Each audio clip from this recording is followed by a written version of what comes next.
غصے سے بچو ورنہ ذلیل و خوار ہو جاؤ گے۔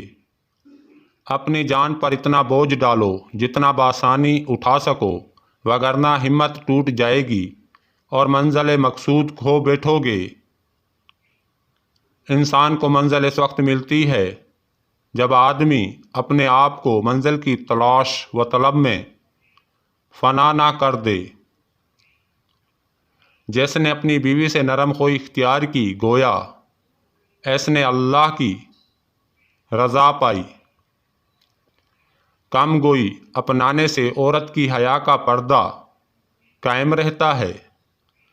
جس عورت کا عمل اس کی عقل سے زائد ہو جائے تو وہ وبال جان بن جاتا ہے۔ دل میں کچھ اور زبان پر کچھ، منافقت اس کا نام ہے۔ اپنے آپ کو اس قدر بلند تر نہ بناؤ کہ پڑوسی بھی تم سے نفرت کرنے لگیں۔ خواہ کتنے ہی مصائب کے پہاڑ ٹوٹیں، عزم و استقلال کا دامن ہاتھ سے نہ چھوڑو۔ ہر شے کی تخلیق اللہ کی حکمت ہے، اس لیے کسی چیز کو فضول مت سمجھو۔ جس نے اپنی نیکی کا ڈھنڈورا پیٹا، گویا اس نے بدی کا محل خریدا۔ جب تو اپنے ہر کام کو خدا کے سپرد کر دے گا تو تیرا کوئی کام ہوئے بغیر نہیں رہے گا۔ اگر تو اپنے بھائی سے محبت نہیں کرتا تو تو اس کا بھائی ہی نہیں ہے۔ جو امیری میں محتاجوں کو بھول گیا، برے وقت اس کا کوئی پریشان حال نہیں۔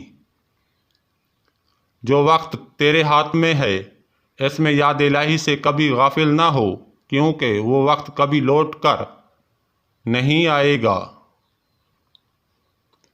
خوشی ہمیشہ عارضی اور غم پائیدار ہوتے ہیں۔